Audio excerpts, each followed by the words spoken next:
Mazda CX-5 has received a small update, especially with the front and rear lights as well as the infotainment screen.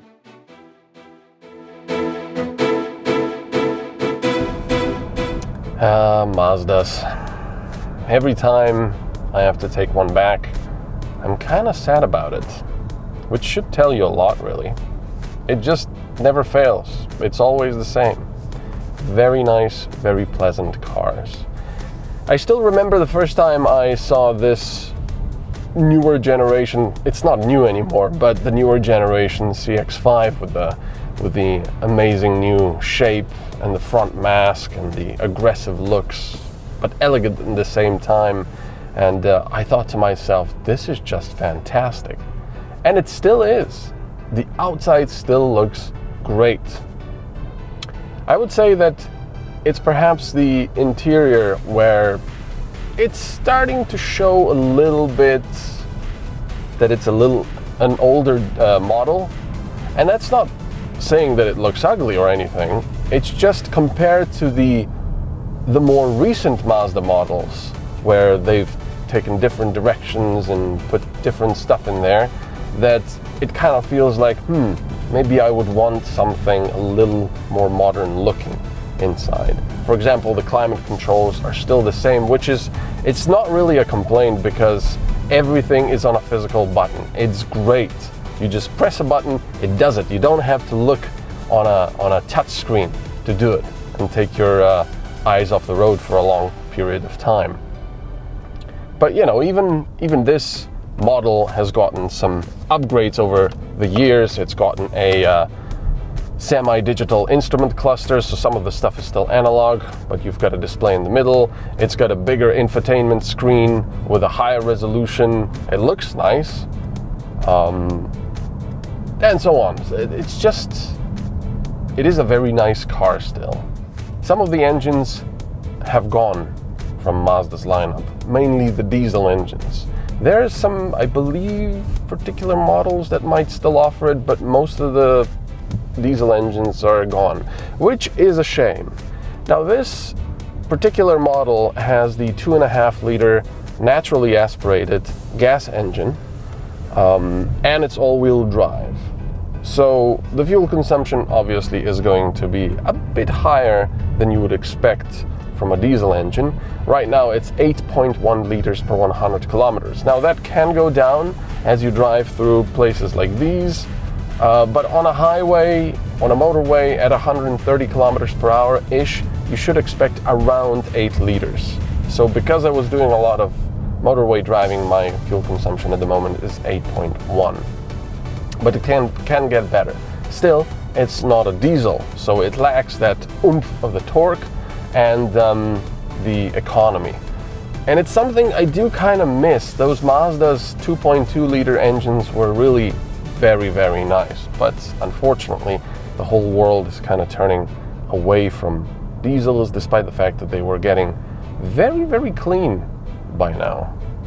However, if you were to ask me, okay, you have to buy a Mazda CX-5 now, and you have to get it with this engine, would you be happy? Absolutely. I think this engine is pretty fantastic. Of course, the fuel consumption is going to be higher. You're going to be spending a bit more on fuel, but otherwise, it's actually really nice. It's quite throaty sounding when you push it. It's pretty refined and quiet when you're just cruising along quietly, and it works great. I really don't have a lot of complaints here. Would I like more torque from it? Sure, at times, but for normal driving, it's really quite enough. Now that I'm on this pretty bad road here, which I have no idea when they're going to repair it, but it's just full of patched up holes and everything. This is fine, but when the road is a little worse than this, especially when it undulates, I do feel like the suspension is a little bit stiff. It's a little bit uncomfortable at times. Now the seats are quite comfortable otherwise. I was slowing down and subconsciously I wanted to shift gears, but of course it's an automatic. Anyway, yeah, sometimes I do feel like the suspension could be a little softer, but of course it's a big SUV, it's a little heavier, so it probably has to have stiffer suspension if you actually want to make it through the corners. Most of the time it's fine. It's just on some very rough roads that I would wish for a more supple ride. There's also something you have to take into account here. Sure, perhaps Mazda does not offer the most powerful engines on the market. And yes, you'll be paying more for gas if you buy this engine. But recently, ADAC has said that the Mazda CX-3, I believe, is the most reliable car on the market they have. And I'm not really surprised, because I believe that Mazda has a very, very good track record of reliability. So, if you're buying a Mazda, you get apparently a lot of reliability, plus the engines that they offer, at least over here, most of them do not have turbocharging, which means even more reliability. So something to keep in mind.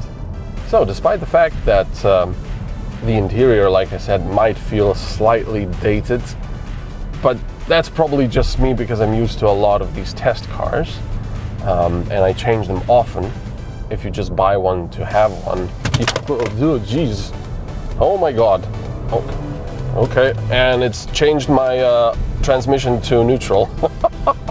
Okay, that was interesting. Sorry about that. So, would I still buy the Mazda CX-3? Sorry, CX-5 with this engine? And if I was looking for an SUV like this, yes, absolutely. It's a lovely car, excellent engine, and it's also apparently very reliable. Sorry for falling down.